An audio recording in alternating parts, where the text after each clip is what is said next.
Don't lose your way.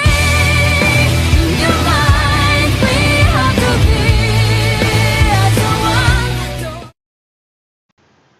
Hey, what's going on YouTube? Or Storm here, coming at you guys with another deck profile today. Today I'll be profiling my 50 card Hieratics Cyber Angel deck. Now 50 cards might seem like quite a lot, and it is, but this is kind of a testing. This was more a deck I built to make sure to test the Pot of Desires theory. Does it work? Does it not? And for the most part it does.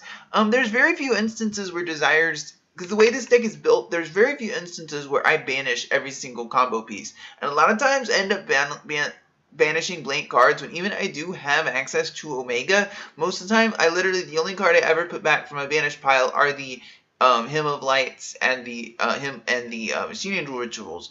But well, no, wait, let's go ahead and get to the deck list and kind of go over some of the card choices and explanations. First off, we have for the targets for our Hieratics, we have 1 Galaxy Serpent and 2 Labradorite Dragon. One thing I noticed in playtesting was there is a pretty decent chance you're going to banish some of these targets with Desires, and that can hurt, even though Omega is a card. But if you banish Galaxy Serpent, it's not exactly easy to access your Omega anyways. But the reason I played the 2 Labradorite Dragon over like Wattail or whatnot, I noticed that when I had my own Labradorite underneath my M7, I didn't have access to a second target for it, because a lot of times my main play is to detach M7 or detach Ida 10 off of M7, then cycle Ida 10 right back and continue through the combo. And a lot of that, but the fortunate part of that is if I tribute off another Hieratic, I don't have access to a second Labradorite Dragon because my only copy is underneath my M7. So that's why I'm playing 2 that. Then 6 Hieratics. This is really all you need, is just the 3 Tefnuits and the 3 Sus. That's really all I've needed. I don't really find them to be, they are really important to this deck, but you don't want to play the level 5s or any other ones, because they can contribute to bricking, and they aren't level 6, which is the main design of this deck, is they're both supposed to be 1-card tributes for your main Cyber Angel monsters.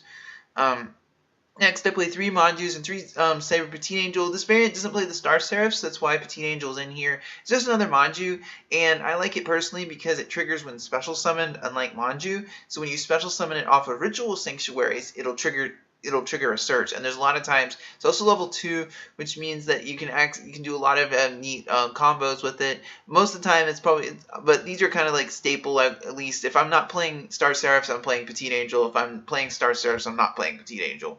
Then for the Cyber Angels, 2 Daikini. In this build, I've kind of never really found the need for the 3rd one very often. Daikini is an amazing card on its own. It's sending spot removal that's very difficult to deal with. It doesn't target, and it does piercing damage and recycles and replenishes all your resources from your graveyard, your Cyber Angels from the graveyard every end phase, which is really nice. Then the 3 Idatons. In this variant, I'm playing 3 Idatons because it's important to get the Hieratic effects off. You want to make sure you have those. You will cycle through 2 to 3 Idatons in a game, and sometimes they will get banished off Desires, so you kind of want to have access to as many copies as possible.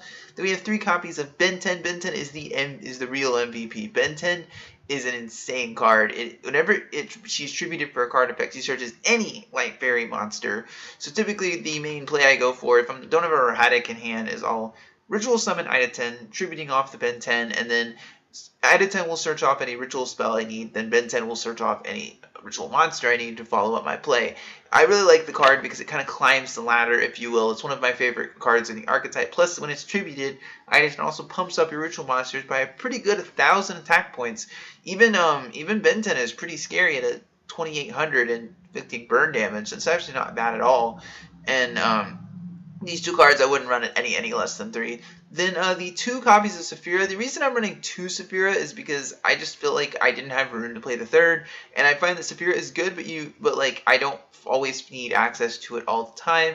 It's good, but like not like unnecessary. And then of course the 3 copies of Pot of Desires. This card literally is the whole reason this deck even functions, and the card is very polarizing in the Yu-Gi-Oh community, but there is no doubt that in a deck that's built the way this deck is, Pot of Desires is really, really good. I have not had a single instance so far where it has banished a very, very important combo piece.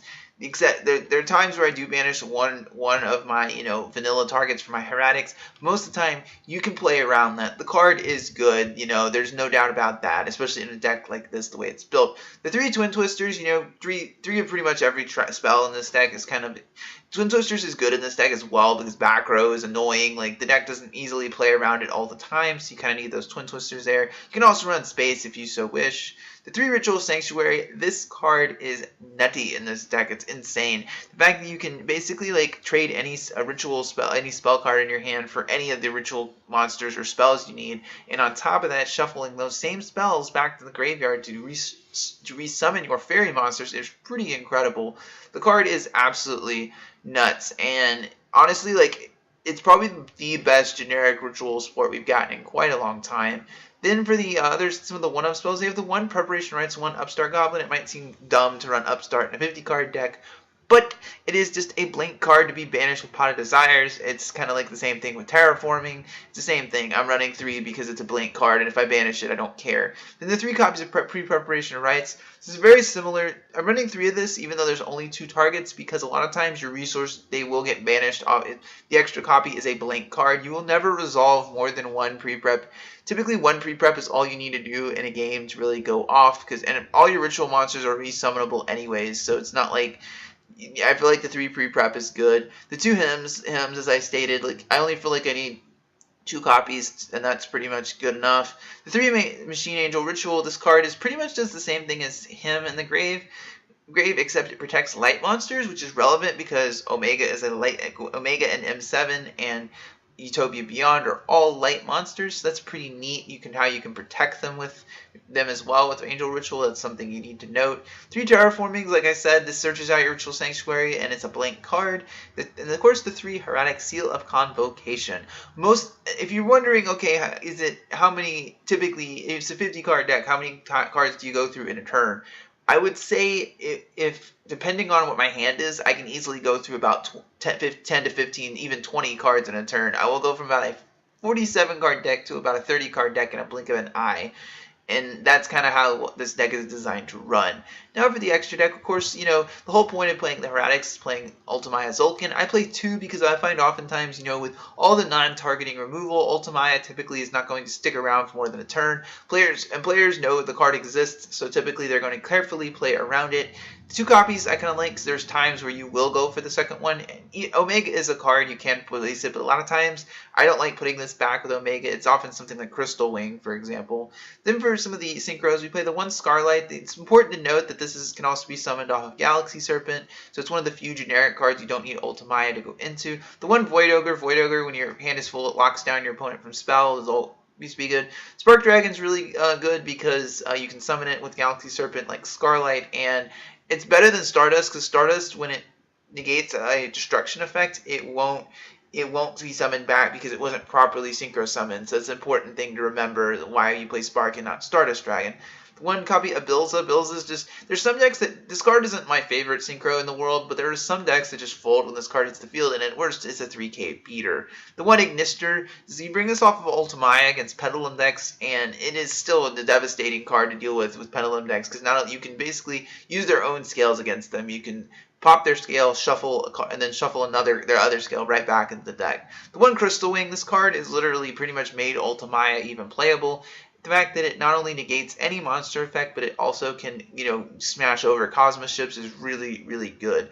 Then the 1 Cyframe Lord Omega. This is honestly probably the best synchro in the entire extra deck. And I go into it a lot because if you don't understand why I'm playing this card, Machine Angel Ritual and Hymn of Light have protection effects while they're in the graveyard, correct? So one of the things Omega can do is put those banished ritual spells back after you've already used them. So it allows you to basically continually replace those ritual spells in your grave to keep your protection up and running. It also allows you to get cards off of Pot of Desires, but in my experience, while I do bring cards from my banished pile back into my grave off of Pot of Desires, because remember, you can view the banished cards if they're banished face down, most of the time, it's ritual spells. In the end, more often than not, I'm bringing back banished ritual spells with Omega, and that's what makes it so good in this deck. Now for the Exceeds, it's all rank 6s, one because I can make rank 4s, but it's not something I ever really felt the need to ever did in testing. Wanted to do in testing. The 1 Gaia Dragon, you can stack this on your M7 and all your Exceed monsters. monsters, and it allows you to do piercing damage. The one number 24, this card is actually really good for defensive plays because a lot of times I find that that's something this deck can lack. It can put up really beefy boards, but oftentimes there's not any XYZ that can respond to what my opponent is doing and stop them is really good. That's what this card does. The one Gauntlet Launcher helps to clear boards before I make pushes. You could probably make this like another Dragalon or something else, but I kind of like having the Gauntlet Launcher in there. You can also play Strike Bouncer as well. The one Utopia Beyond, this card ends games on its own, especially if you have all your beefy, if you summon this and you have Daikini and your beefy ritual monsters on field, it will end the game. Then of course the 2 M7s, and I'm going to talk a little bit about this card. M7 is probably one of the most important cards in the extra deck because the reason you play 2 is that you will be times where you will make the second one and constantly be cycling back pieces from your graveyard. This card is probably this card you will summon a lot, and it's by far the most important card in the extra deck in my opinion. So anyway, guys, as always, I thank you guys for watching my video. I really appreciate you guys watching my videos. Let me know what you guys think of this 50 card Cyber Angel list. Do you think I'm crazy? Do you think I'm bad? Or do you think it's actually something that can work? So let me know down in the comment section below what you guys think. As always, I thank you guys for watching. This is Warstorm, signing out.